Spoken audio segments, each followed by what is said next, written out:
ต่อเวียกงานการก่อสร้างของการอพสเมืองบุรพาเนาะมื้อนี้วันที่13มีนา2026พระสงฆ์สามเณรและก็สังฆรีเราพากันก่อโครงการมื้อนี้สืบต่อเวียกงานของพวกเราเฮ็ดไปต่อเฮ็ดไปเรื่อยๆกำลังสืบต่อมื้อนี้ก็ถือว่าเป็นมือก่อผาเศร้าเป็นมือก่อผาเศร้าถือว่าได้ซ้ำนี้ละเบิดมือมื้อนี้เนาะเบิดมือได้ซ้ำนี้เนาะว่าตอนเช้าบ่ได้อยู่ก่อนนำประสงค์เนาะขาไปเวียกไปประจำการวันนี้ถือว่าเราจะได้ซ้ำนี้มื้อนี้คือบ่มาก่อพี่อองคือบ่เอาตัวนี้มันแหล้ว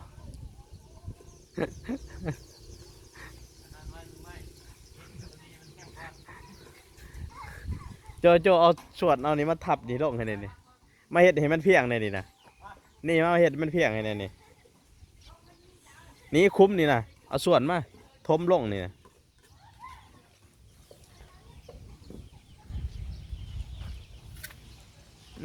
ก็มันแล้วเนี่ย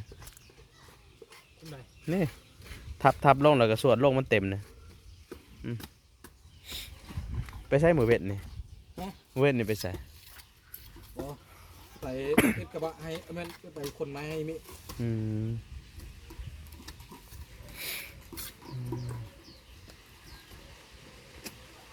ส่งไม้ให้วัดนะครับเป็นคนไม้ให้มิเลย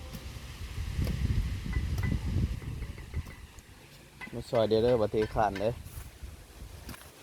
ประเทศคานนะมาซอยเดี๋ยวได้ปะมือได้ล่ะมือได้ล่ะจักแล้วเว้ยจักมือได้แล้วคือมือกับเบ็ดดีกว่าบริมา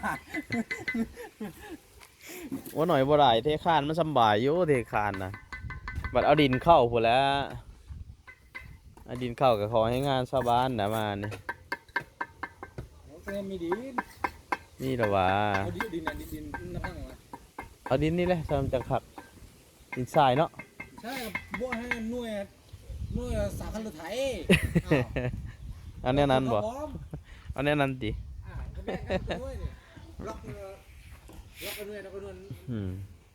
ของการสามัคคี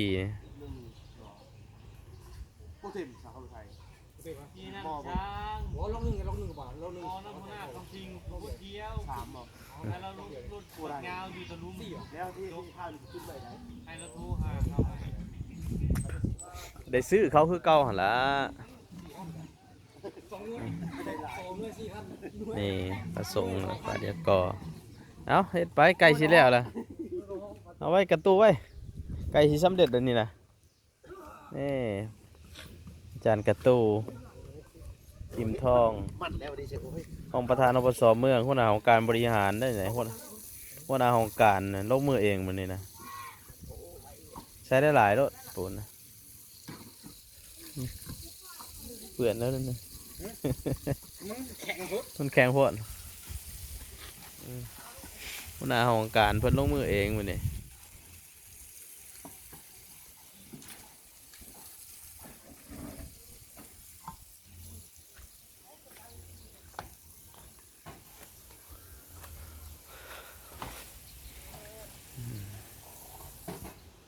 งามหลายคอยย่างคอยค้านคอยเดินไปนอกกระตูเนาะแต่ให้แล้วมื้อนี้วะ คอยย่างคอยค้านคอยเดินแต่ให้แล้วมื้อนี้เอ็ดไป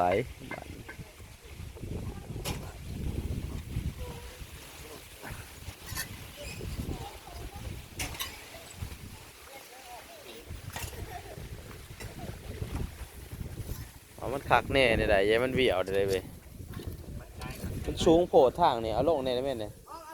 เพียกนะลงได้ไหมได้มันใจได้มันเสมอกันนี่แหละมันจะงามเชื่อใจเบิ่งตาเป้าก็ได้นะนั่นเห็นเพชรคือเวียดเลยดอกเอาสายตาเนี่ยเอาติ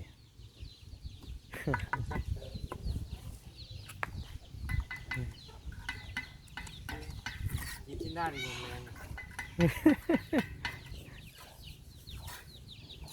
มีแต่จีหนังอันเนี้ย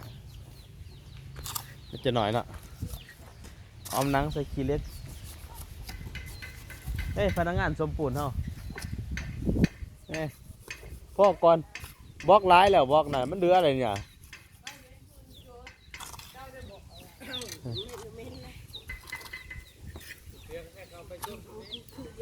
ย่างทางนั้นได้ยังไงพูนไปคุณ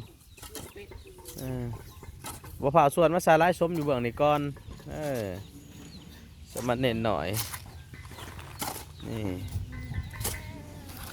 ออกแห่งงาน